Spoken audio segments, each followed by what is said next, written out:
Este denso bosque se encuentra en la provincia de Barcelona.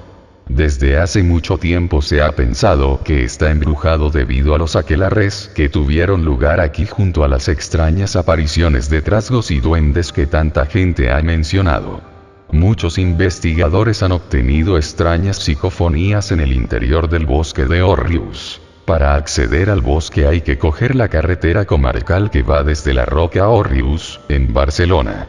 Òrrius es un pueblo pequeño de la comarca del Maresme y existe incluso una ruta establecida de senderismo desde el pueblo al bosque. Dentro del bosque existen extrañas figuras talladas en roca que representan animales, cabezas humanas muy similares a representaciones mayas, e incluso extraños moais parecidos a los de la isla de Pascua. Dentro del bosque se encuentra la Roca de las Cruces. Se cuenta que aquí habitaba el Perot de la Roca, un peligroso bandolero. Según la leyenda, cada cruz pertenece a cada uno de los caminantes que asesinó. Más adelante se encuentra la Pedra de les Orenetes, o Piedra de la Golondrina, ya que la roca tiene forma de nido de golondrina.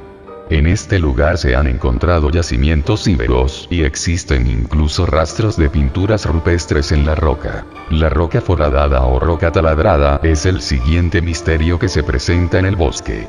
Una roca con un agujero perfecto de entre 3 y 4 metros de altura con un diámetro de 3 metros. Dentro caben varias personas sentadas y existen restos de hollín y humo, lo que indica que antiguamente se hizo fuego. En su interior han obtenido numerosas psicofonías.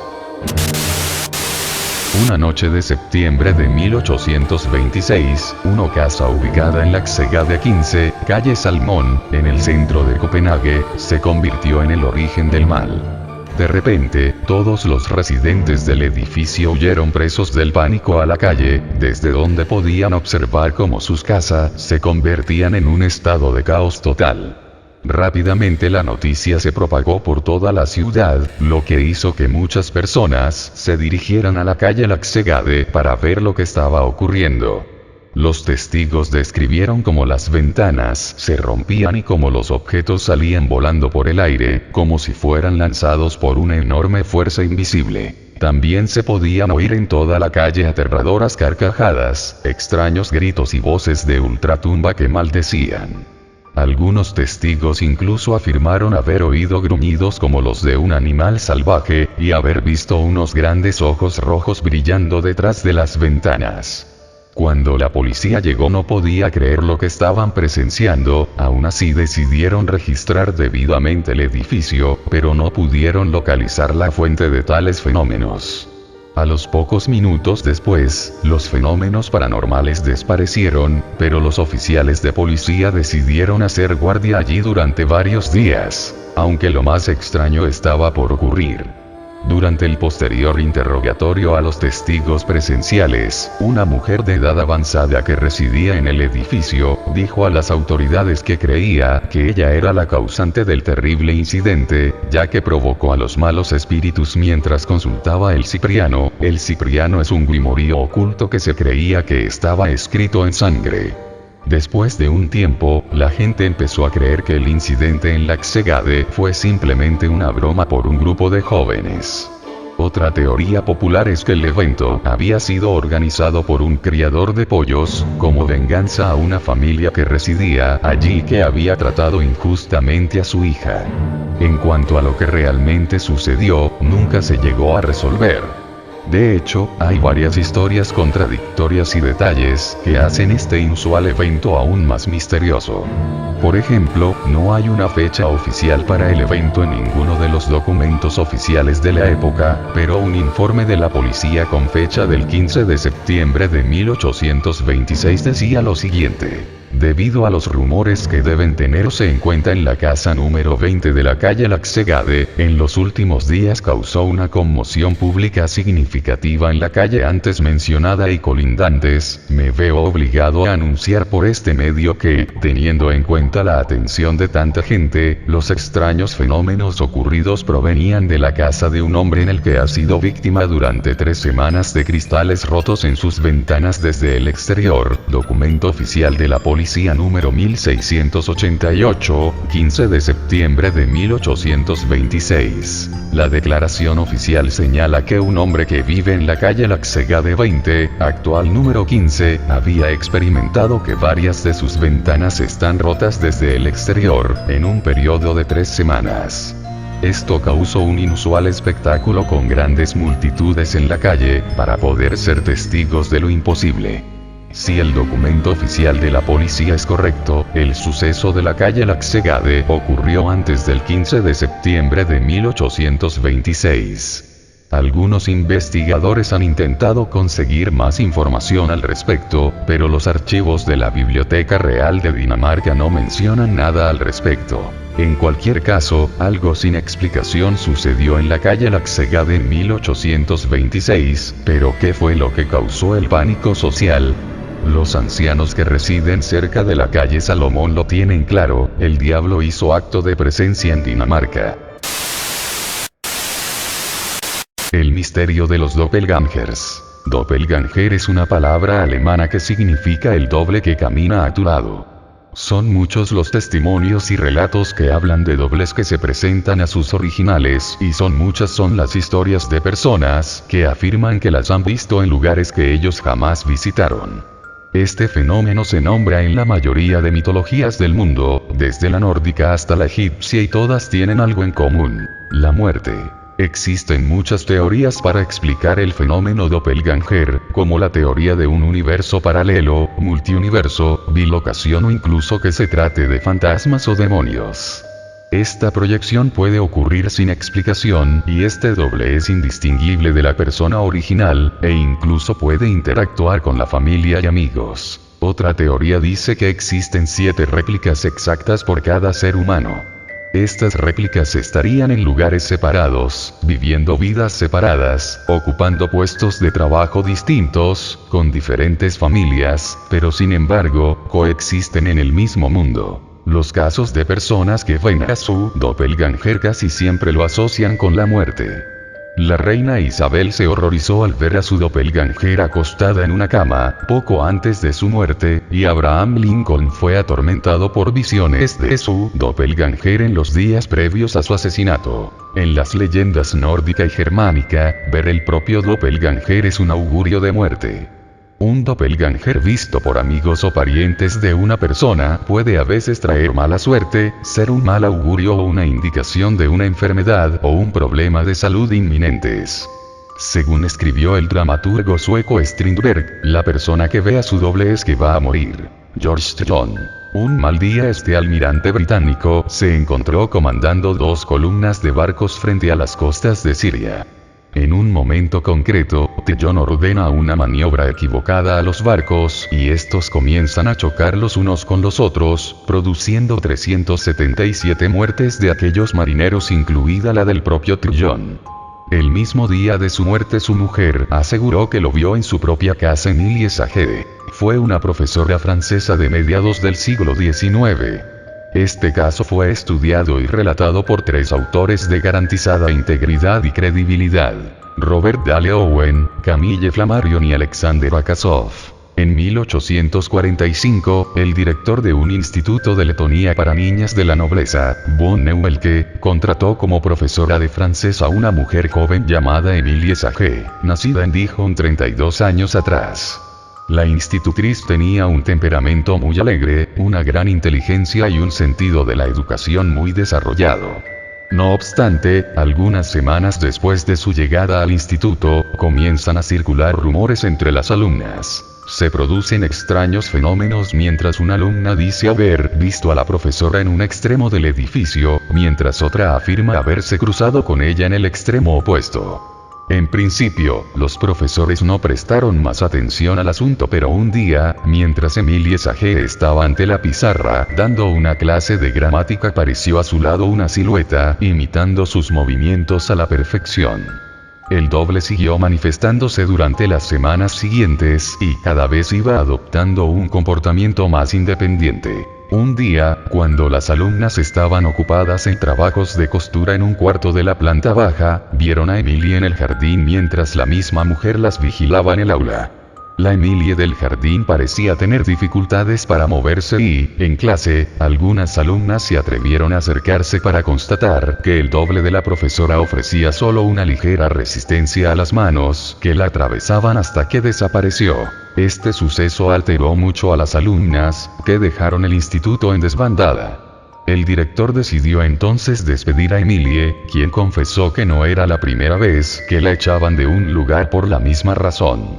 El rastro de Emilie se pierde definitivamente en Rusia. Guy de Maupassant fue un novelista francés y escritor de cuentos que afirmó que había sido perseguido por su doble cerca del final de su vida.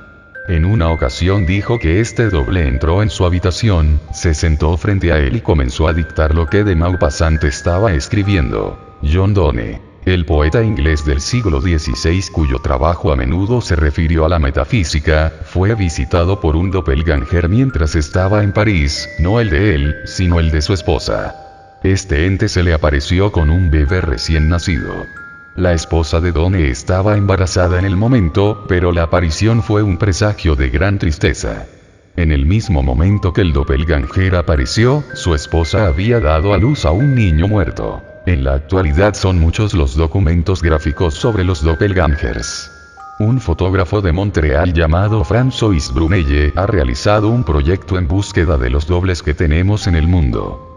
Él junto a otros investigadores afirman que están saliendo a la luz fotografías de doppelgangers de famosos de siglos pasados como Nicolas Cage, Matthew McConaughey, John Travolta, Alec Baldwin, George W. Bush y bastantes más.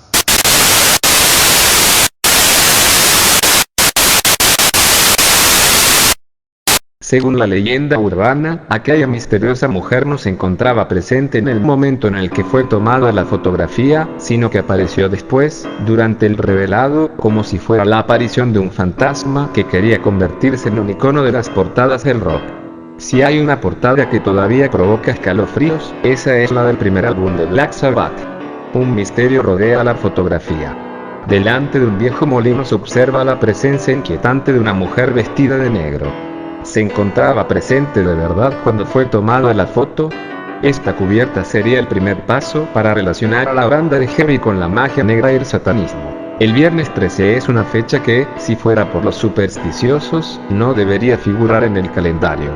El viernes 13 es el equivalente en las culturas anglosajonas de nuestro martes 13. Para encontrar el origen de este mito, hay que remontarse a un acontecimiento histórico que sucedió el viernes 13 de octubre de 1307, cuando el rey Felipe IV de Francia ordenó que los caballeros templarios fueran capturados, juzgados y condenados por la Santa Inquisición. Por otro lado, el número 13 es considerado como un número de mal augurio, debido a que 13 fueron los comensales en la última cena. El capítulo 13 del libro del Apocalipsis trata sobre el anticristo y la bestia, durante una cena de dioses en Balaya, Loki era el 13º invitado y en el tarot, la carta número 13 es la carta de la muerte. Con semejantes antecedentes, solo un grupo podía lanzar su primer álbum un viernes 13 de febrero de 1970, Black Sabbath. El hecho de que una de las bandas que cimentó las bases del heavy debutara en un día tan señalado solo sería un detalle más en su leyenda negra. Pero si había algo más inquietante que la fecha del debut, esta era la portada del álbum homónimo. La imagen que aparecía en la cubierta aterrorizó a los jóvenes de la época. Un bosque, un caserón abandonado y una mujer vestida de negro que sostiene un gato eran tres elementos tétricos que creaban una estampa siniestra, capaz de erizar el vello a la persona más valiente. Contemplando la portada, cada uno podía construir en su cabeza su propia película de terror. ¿Quién era esa mujer de mirada mortecina? ¿Era una hechicera? ¿Por qué nos miraba así? ¿Qué quería de nosotros?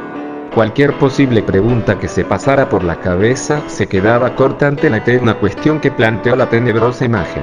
¿De verdad estaba ahí?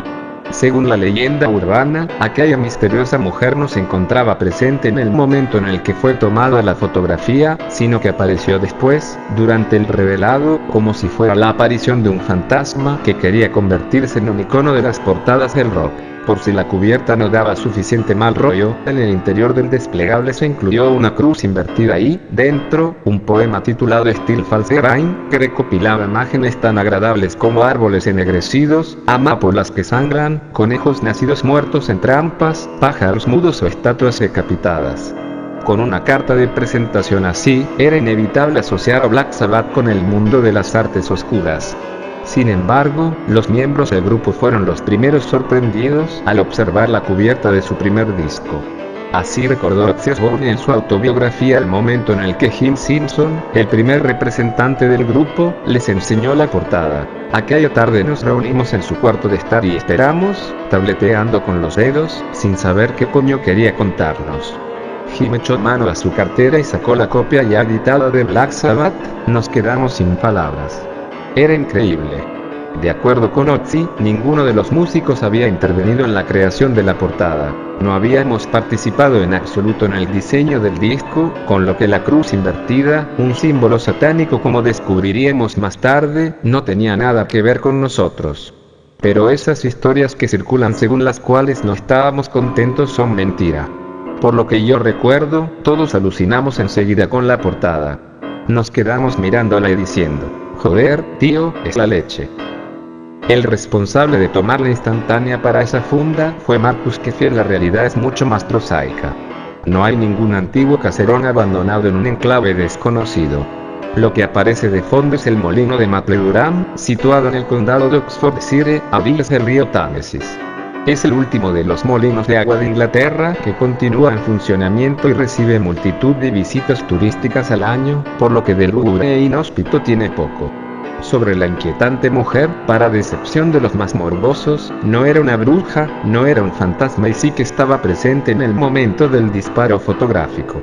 Según el periodista Pete Sarfas, era una modelo llamada Louise. Poco más se sabe de ella, por lo que circulan otras leyendas que dicen que murió en un trágico accidente de coche en el mismo año en el que se editó el disco. La técnica utilizada por Keith para crear esos colores tan siniestros fue sencilla. Colocó el negativo sobre la imagen original. Con este gesto consiguió convertir la instantánea en algo terrorífico. Los músicos no tuvieron nada que ver con la imaginería oscura del álbum, fue la discográfica, Vertigo, la responsable de incluir elementos satánicos como estrategia publicitaria, de ahí la inclusión del poema de la cruz invertida. Sobre la cruz, Ozzy relató una divertida anécdota con su padre. Nuestro primer disco tampoco impresionó demasiado a mi padre. Siempre recordaré el día en que lo llevé a casa y le dije: mira, papá, un disco con mi voz. Aún le veo, calándose las gafas de la aérea, acercándose la portada a la cara. Luego abrió el disco, dijo y me preguntó: ¿seguro que no ha habido un error, hijo? ¿Qué quieres decir? Esta cruz está del revés. Así tenía que salir. Gracias a las referencias demoníacas, Black Sabbath fueron ganando cada vez adeptos más curiosos. Hasta el punto en que un grupo de satanistas les pidió que tocaran en su noche de Satán, que celebrarían en el Stonehenge. Según la leyenda, como la banda rechazó la propuesta, Alexanders, el rey de los brujos de Inglaterra, les castigó echándoles una maldición. Para evitar que los demonios rondaran a los miembros del grupo, el padre de Ozzy, que era herrero, les fabricó unas cruces que llevarían colgadas del cuello. No obstante, el vocalista de Black Sabbath explicó este origen de las cruces de otra manera: no miento cuando digo que nunca, ni por un instante, nos tomamos en serio la historia de la magia negra. Nos gustaba por lo teatral que era. Hasta mi padre entró en el juego. Durante una de las pausas de la fábrica, me hizo una cruz de metal acojonante. Cuando me presenté a los ensayos con ella, los otros también quisieron una, y conseguí que mi padre hiciese 3 más. Cuando me enteré de que había gente que practicaba de verdad las artes ocultas, no pude creérmelo. Pirados maquillados de blanco con capas negras que nos acercaban tras los conciertos y nos invitaban a misas negras en el cementerio de Highgate en Londres. No les decía: mira, tío, no me interesa el espiritismo, solo lo espirituoso, el whisky, el vodka y la ginebra. Una vez, un grupo de satanistas nos invitó a tocar en Stonehenge. Les dijimos que se fuesen a tomar por culo y nos amenazaron con maldecirnos. Menuda gilipollez. Por aquel entonces en Gran Bretaña había incluso un brujo mayor, un tal Alexanders. Nunca lo conocí. Tampoco me interesaba. A pesar de que todo este rollo satánico y oscuro le pareciera una estupidez al loco de Ozzy, tanto la banda como el vocalista, en su posterior carrera en solitario, supieron sacarle partido. No hay nada como sentir simpatía por el diablo a cambio de un poco de publicidad.